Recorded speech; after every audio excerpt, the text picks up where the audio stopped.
Amém. A paz do Senhor. Vamos, irmãos, fazer uma oração rápida para a gente poder começar. Pai amado e Deus de misericórdia, nós nos colocamos na Tua presença no nome do Seu Filho amado Jesus Cristo. Te agradecemos pela oportunidade que o Senhor nos concede de nós aprendermos um pouco mais do Teu reino. Que o Teu Espírito Santo, Senhor, venha sobre nós, ilumine a nossa mente, a nossa alma, para que tudo que nós aprendermos aqui, nós possamos praticar a fim de glorificar o Teu nome e termos a nossa vida edificada na Tua presença. Nós agradecemos em nome de Jesus. Amém. Amém, irmãos. Na introdução, nós temos aqui a estrutura doutrinária e administrativa de uma igreja é o grande desafio de se compreender pelas suas lideranças. Muitos dos frequentadores dos cultos não percebem a relevância de conhecer a estrutura funcional da instituição, bem como sua base doutrinária que norteia a igreja, a qual ele, enquanto cristão, faz parte. Bem, irmãos, nós vamos já começar tratando da questão relacionada ao que é igreja. Né? Quando a gente vê alguns erros, que são erros de semântica, mas que eles são de fundamental importância para que a gente tenha apreendido, não é aprendido, é apreendido na nossa mente o conceito de palavras. Às vezes a gente tem a palavra, a gente conhece ela assim, só teoricamente, conhecemos a palavra só um conhecimento raso, e a gente precisa, às vezes, se aprofundar numa palavra para a gente ter o sentido pleno da palavra que a gente está falando. Né? E no caso da igreja, a gente lê aqui, por exemplo, a sua base doutrinária que norteia a igreja, a qual ele, enquanto cristão, faz parte. Bem, o que é a igreja? Algumas pessoas vão tratar da igreja como a placa de sua denominação. Aí, eu sou da igreja presbiteriana, eu sou da igreja batista, eu sou da igreja Brasil para Cristo, eu sou da igreja Assembleia. É um conceito, é uma ideia, é válida, mas ela não tem a profundidade do que é a igreja. Outras pessoas vão dizer que a igreja... Você sabe qual que é a minha igreja? A minha igreja é aquela amarelinha na rua tal. Então, para essa pessoa, a igreja é aquele prédio. E isso é uma realidade na vida de pessoas leigas que não tem o desejo de se aprofundar no conhecimento do que ele exerce. E essa é uma das fraquezas da vida da igreja, e eu relaciono sempre com outros credos, com outras religiões, né, onde as pessoas se comprometem a realmente aprender o que elas professam. Todas as ideias, todas as ideologias, todos os pensamentos, todas as filosofias. A gente vê essa questão do aprendizado quando você vai tratar com um muçulmano, com um espírita, com qualquer tipo de religião que se professe, as pessoas têm interesse de conhecer seus patronos, seus profetas, seus deuses e tudo mais. E, lamentavelmente, o nosso povo, ele não tem esse comprometimento. A gente vai ver numa igreja de 100 pessoas, 10 pessoas que querem aprender um pouco mais sobre Bíblia, aprender sobre Deus, aprender sobre doutrina. Né? Desses 10, você vai separar 3 a 5 que vão prosseguir em ministério, né? E outros que vão trabalhar na liderança da igreja. É muito pouca gente. E a ideia da igreja, ela tem que estar firmado na nossa mente, no nosso coração, não como um prédio ou uma denominação. Né? Eu sou da igreja tal, eu sou da igreja tal, eu sou da igreja tal. No final, no fundamento das coisas, todas as pessoas, pelo menos as que são convertidas, porque a questão da conversão é uma questão muito íntima e particular, porque essa conversão ela só é realmente conhecida, essa conversão ela só é conhecida entre a pessoa e Deus. As pessoas de fora, a gente pode ver o testemunho, né, que ateste uma conversão, mas existe o nosso testemunho público e existe o nosso testemunho oculto, o nosso testemunho espiritual. A gente vê, por exemplo, para os irmãos pegarem essa ideia, alguns homens foram conversar com Paulo, né, a respeito deles quererem algumas das virtudes de Paulo, né, para que eles pudessem, eles estavam atrás de Paulo para ganhar dinheiro com as virtudes do Espírito que estava sobre Paulo. E Paulo trata com eles, né, que não é nada disso. Em outra passagem a gente vê homens que se aproximam de um endemoniado e vão fazer um exorcismo. E eles chegam, em nome de Jesus e de Paulo, sai dele. E os espíritos malignos que estavam na pessoa, vai lá, Paulo a gente conhece, Jesus a gente sabe quem é, mas quem é você? Mas os espíritos, na verdade, estão falando assim, a gente conhece você também, você é um salafrário. Tá? E ali ele é espancado, rasgam as roupas dele, ele sai correndo nu, na verdade dois, né? Saem correndo nu. Então, existe esse testemunho. Aquela palavra que diz que nós somos rodeados por uma multidão de testemunhas nos ares, em volta de nós, a palavra de Deus que diz que os anjos do Senhor se acampam ao nosso redor, é uma verdade, é uma realidade. São seres espirituais. Mas essa palavra também diz que existem potestades malignas no ar, que também estão, e não ficam à nossa volta, porque à nossa volta estão os anjos, mas a derredor, por fora dos anjos, eles estão aí. E essas entidades, elas estão vendo o nosso testemunho espiritual. Elas estão vendo. Então, a igreja não é a igreja amarelinha, a igreja não é o Brasil para Cristo. A igreja, ela é uma única entidade universal, que é a igreja do Senhor, dos lavados e remidos no sangue do Cordeiro. Denominação são coisas que os homens fizeram, que inventaram, e que também não tem pecado nenhum nisso. A gente tem as cartas de João, por exemplo, vai para 7 igrejas com doutrinas, com ensinamentos, com vida cristã diferentes, né, modos de servir, de adorar, de cultuar a Deus, igrejas distintas, né, na nomenclatura humana, mas só existe uma igreja. Então, por exemplo, a pessoa, ela dizer, eu vou no culto. Quando a pessoa diz eu vou no culto, ela não tem conhecimento, que ela sai de casa não é para ir no culto, ela sai de casa para ir cultuar. Ela vai entregar o culto dela a Deus. Quando ela fala eu vou no culto, ela está invadindo o culto dos outros que estão adorando. Então, essa questão da nomenclatura da igreja, o que é a igreja? Então, a igreja, ela é o corpo de Cristo. Nesse corpo de Cristo, tem batista, tem presbiteriano, tem metodista, tem Brasil para Cristo, tem assembleia, tem várias igrejas. Tem várias igrejas. Isso é a igreja. Isso é a igreja do Senhor Jesus. A gente vai tratar uma outra questão da origem desse nome igreja, porque nós temos todos esses nomes, algumas palavras que a gente trouxe para o vernáculo cristão da igreja, e principalmente a gente traz, depois da reforma, para a igreja evangélica, né? Palavras que elas vêm de um nome totalmente comum.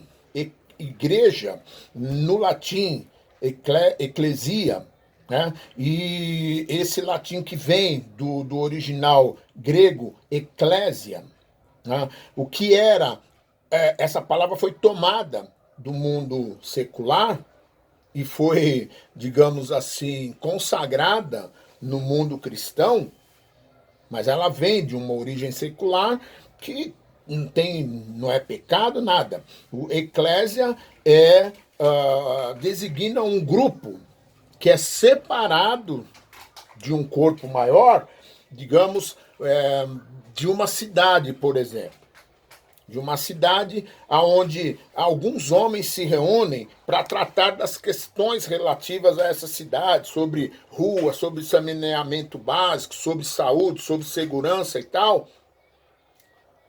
Então, digamos assim, por exemplo, a gente pode dar como exemplo a Câmara dos Vereadores.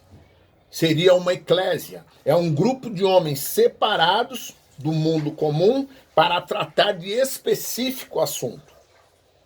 Então, a igreja, quando ela vem e recebe esse nome e ele passa a fazer parte do vernáculo do corpo de Cristo, está tratando de pessoas que foram tiradas do mundo para tratar dos assuntos referentes ao reino de Deus.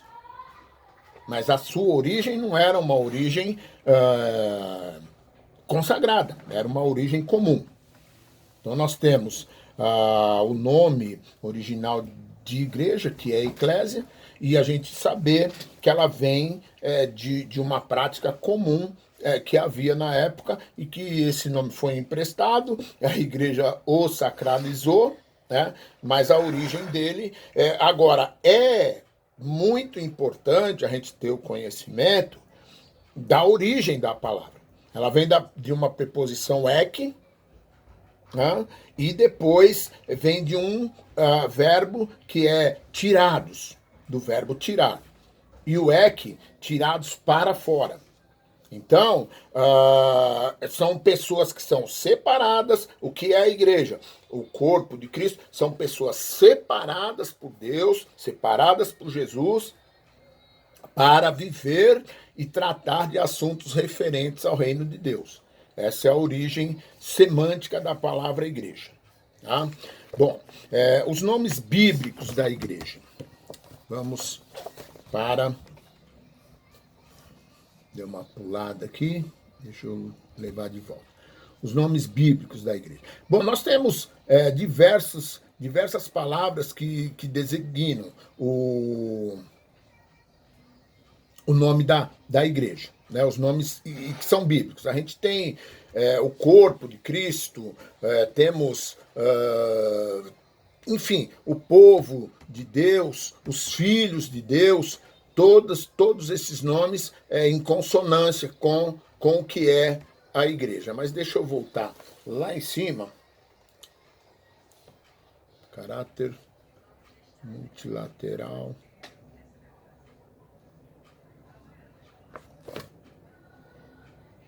Doutrina. Vou puxar aqui No Antigo Testamento encontramos duas palavras para designar a igreja: chamar e indicar, ou reunir-se num lugar indicado. Quando se aplica a Israel, temos uma indicação de que se trata de uma sociedade comum, onde os chefes representam a nação, resumida a Assembleia da Congregação.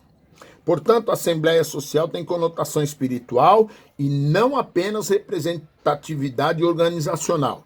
É impossível reconhecer a nação, sociedade organizada israelita no Velho Testamento, sem a associação com a sua vida religiosa. A principal diferença existente entre Israel e as demais nações eram os princípios religiosos que norteavam a conduta ética e moral do povo.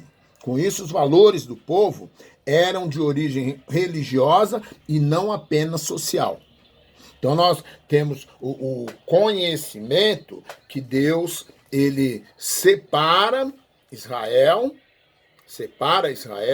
e o simples fato da existência de Israel é totalmente, veja bem, ligado, e não há nenhuma separação, tá, com uma nação que teve a sua Constituição Nacional. Nós tratamos na matéria anterior a respeito da administração eclesiástica e de que toda a igreja ela tem que estar enquadrada dentro da Constituição Federal, que é a lei máxima que rege a nação.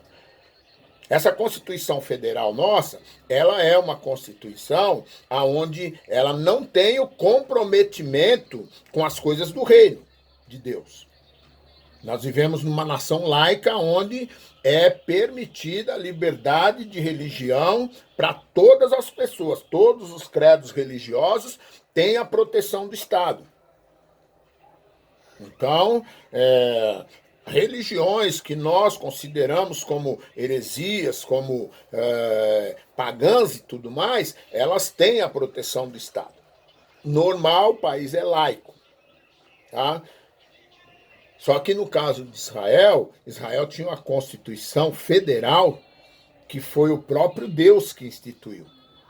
Todo o código de lei de Israel, criminal, social, administrativo, político, em todas as áreas de Israel, tudo que Israel praticava foi determinado por Deus dentro dos 10 mandamentos e dentro das 637 leis ordinárias que Moisés instituiu, com a inspiração de Deus. Então, essa Constituição Nacional de Israel, ela era a lei do país. E eles viviam de acordo com essa Constituição. Então, eles são chamados para fora de todas as nações, para que eles vivessem de acordo com a Constituição que Deus lhes havia ordenado. Tá? A igreja, ela também vem embaixo dessa Constituição. Aí nós vamos ter as ordenanças do Antigo, do Novo Testamento. Jesus vem, muita coisa que era da aliança da lei, Jesus deixou de lado. Muitas leis cerimoniais, se a gente fosse viver de acordo com a lei do Antigo Testamento, a gente não poderia, por exemplo, comer carne de porco.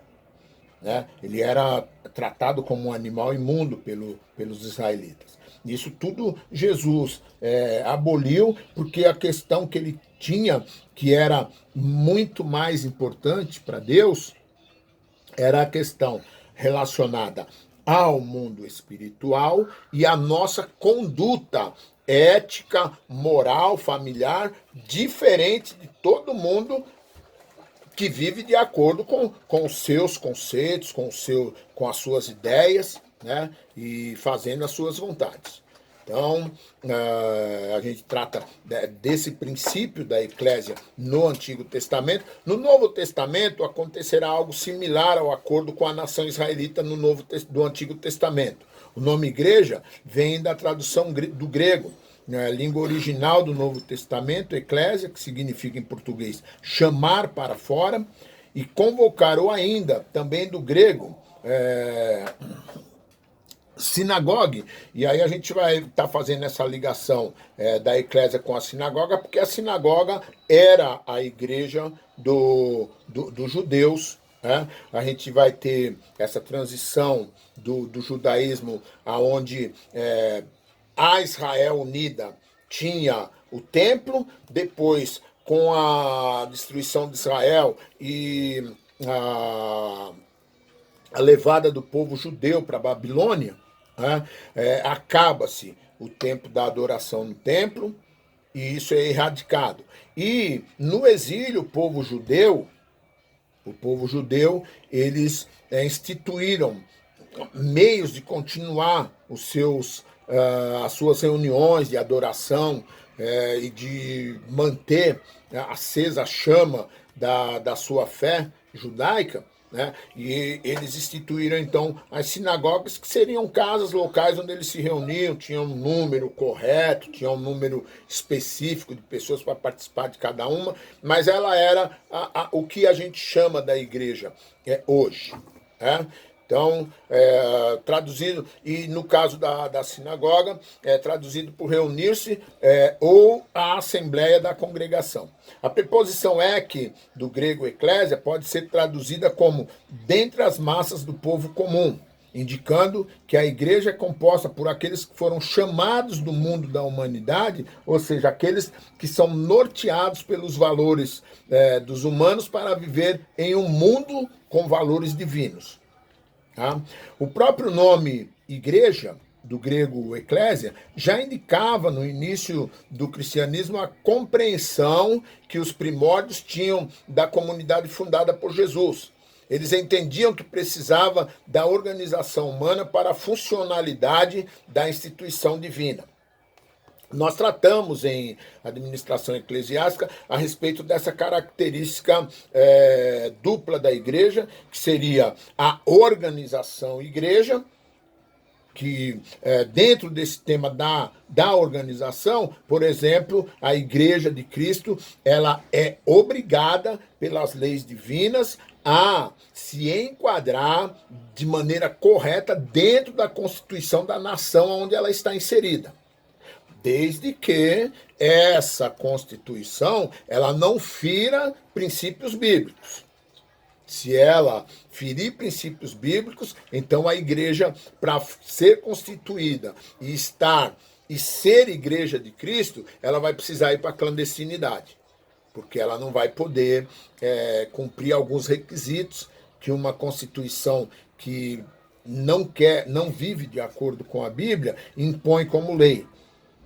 Então a gente vai ter que realmente fazer essa opção, como Pedro, quando os homens falam, olha, nós vamos libertar vocês, mas não é para falar mais de Jesus. E Pedro fala, não, você vai me perdoar, mas a ordem de Deus é para falar de Jesus, e para nós é melhor obedecer a Deus do que obedecer vocês, faz o que vocês quiserem. Tá? E ele fala com essa ousadia diante de homens que podiam matar ele. E talvez algum desses, vou mandar matar esses caras. Mas na mesma hora Deus fala assim, neles ninguém põe a mão. Ponto final. Tá? Então a gente tem que ter essa noção. Tá? Observem as preocupações dos apóstolos, descritas por Lucas no livro de Atos, em seus 7 primeiros capítulos, onde ele relata as preocupações dos apóstolos com a organização da comunidade. Então nós vamos tratar, quando a gente vai tratar da organização da comunidade, nós estamos tratando da igreja organização.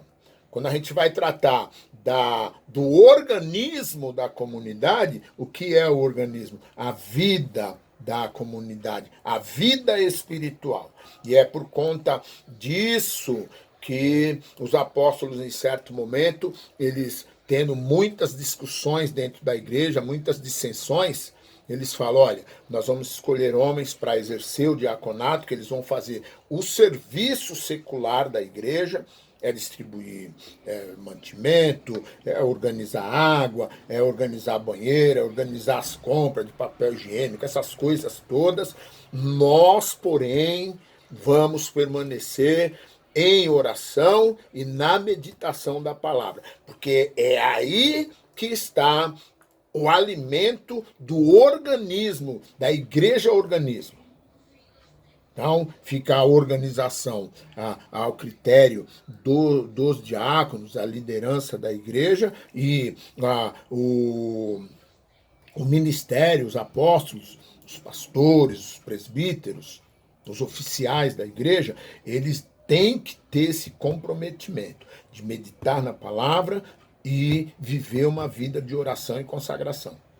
A gente precisa lembrar, irmãos, que os apóstolos viveram com Jesus 3 anos, eles viram todas as coisas, receberam todas as lições, né? Eles saíram, expulsaram o demônio, voltaram todos alegres, falando um monte. Falando, olha, tudo isso aí é nada, dizendo exatamente isso, quer dizer, tudo isso é nada. Importante é que o nome de vocês está no livro da vida. Isso é importante. O que eu quero dizer com isso? Porque eles voltaram, irmãos, eles já tinham conhecimento. Só que tem um momento que eles vão lidar com um jovem um menino, a gente não tem a idade dessa pessoa, que era possessa de demônios. E eles não conseguiram expulsar. E Jesus fala com eles. Tem algumas questões que vocês só vão poder resolver com oração. Então a organização não vai servir para nada se o organismo não estiver bem alimentado. E o que alimenta o organismo é palavra e oração. A gente tem que ter isso como princípio fundamental, porque a gente está avançando muito numa área perigosa, a gente está dando muito valor para louvor, para show, para dança, para teatro, para um monte de coisa, e o fundamento da igreja organismo é palavra e oração, não vai mudar nunca. Isso não vai mudar. Vai mudar quando a igreja estiver no céu, né? Porque aí a gente vai parar com oração, com meditação, e a gente vai. Só que aí também a gente vai viver só em adoração. Tá? Então a gente precisa ter isso em mente, principalmente quem está liderando a igreja.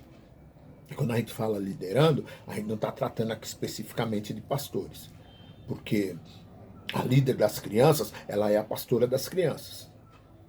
A líder das irmãs, ela é a pastora das irmãs. O líder dos homens é o pastor dos homens. E assim por diante. E se ele não for líder de nada, ele é o pastor dentro de casa, ele é a mãe, ela é a pastora dentro de casa. Então a gente precisa ter esse comprometimento com oração e palavra. Com oração e palavra. A gente vê, irmãos, que a gente, dentro da igreja, a gente lida com muitas pessoas que passam anos e anos e anos, e não é nada estranho no reino de Deus, irmãos. Vamos combinar que Pedro ficou 3 anos com Jesus, vendo Jesus fazer milagre, andando em cima da água, falando abobrinha, fazendo abobrinha. 3 anos. E Pedro não era convertido. Pedro não era convertido.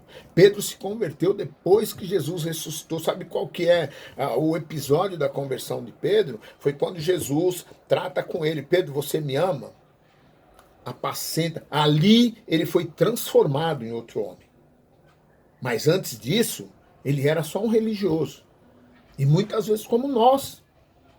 Mas a palavra, ela diz que a fé vem pelo ouvir. Então a pessoa está lá, está dando trabalho e tal, não sei o quê, mas ela está lá, está ouvindo. A palavra vai fazendo, vai fazendo. De maneira que é imperceptível, que a gente às vezes nem nota, né? O poder, a capacidade que a palavra tem. Às vezes a gente não tem noção, mas ela está trabalhando no nosso ser. Então, a liderança da igreja, em todas as áreas, até o pastor presidente, todo mundo que é influenciador de grupos, ele precisa ter esse comprometimento. Tá? Essa é a fonte principal da igreja. Oração e palavra. Tá? Como em outras áreas da vida social, os primórdios cristãos tiveram que criar uma organização humana para preservar a divina, ou seja, as necessidades sociais, portanto humanas, da comunidade de cristãos, tais como distribuição de alimento para os carentes, a partilha das terras e outras propriedades que eram doadas pelos cristãos mais abastados, as visitações aos doentes e fracos na fé e outras tantas que foram surgindo a partir do ajuntamento dos cristãos. Os apóstolos foram praticamente obrigados a instituírem a organização chamada igreja. Como em todo grupo social, as necessidades acabam gerando mecanismo de controle e gestão de grupo. Mesmo as doutrinas sendo feitas a partir de dúvidas e de desvios morais e éticos do grupo religioso que estava emergindo naquele momento, né? Então aqui a gente vê o nascimento da instituição, tanto ela organização como organismo. Nós estávamos na página 22, na página 23. Na página 22, nós temos aqui, analisando o Novo Testamento, temos indicações figuradas acerca da igreja, e são eles: Primeiro, a igreja como o corpo de Cristo, lá em Efésios 1:23. A igreja, templo do Espírito Santo de Deus. A igreja como Jerusalém de cima, a nova Jerusalém celestial. E a igreja como coluna e baluarte da verdade. Um pouquinho mais para frente, na mesma página, digno de consideração é o termo igreja, traduzido do inglês, church, que é derivada do grego kuriake, que é traduzido por pertence ao Senhor e não eclésia. O termo kuriake refere-se a um local em que as pessoas se reuniam e que era consagrado para a manifestação da glória de Deus. Portanto, tratando-se do edifício ou do templo. Tá? É bom a gente ter em mente o fato, irmãos, de que a igreja, ela passa a ter templos enquanto igreja, ela passa a ter templo só após o reinado de Constantino, que foi quando a igreja foi instituída como uma religião estatal, que acabou com a igreja, porque ela se transformou na igreja católica, né? Mas as reuniões da igreja do Senhor Jesus, durante séculos, foram reuniões feitas nos lares. A igreja não se reunia. Não se acaba com o conceito do local de adoração dos santos, porque vem já do Antigo Testamento. Qual era o local que a nação santa se reunia? Era no templo. Mas a igreja, ela nasce fora do templo. Ela praticamente foi expulsa do templo. A primeira perseguição que a igreja sofreu não foi a perseguição romana, foi a perseguição judaica. Né? Então as reuniões eram nos lares, nas casas. Tá?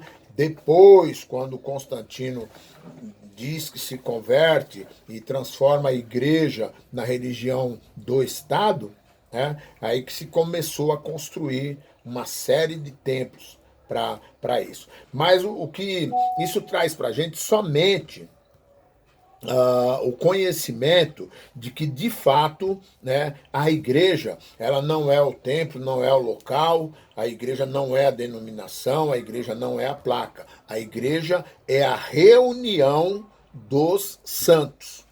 Isso a gente precisa saber, porque aí essa reunião, para a gente aqui, a gente tem os nossos templos maravilhosos, os que têm alguma condição com ar-condicionado, com muito luxo, muita coisa que a gente não vai dizer que é desnecessário, mas que não são fundamentais.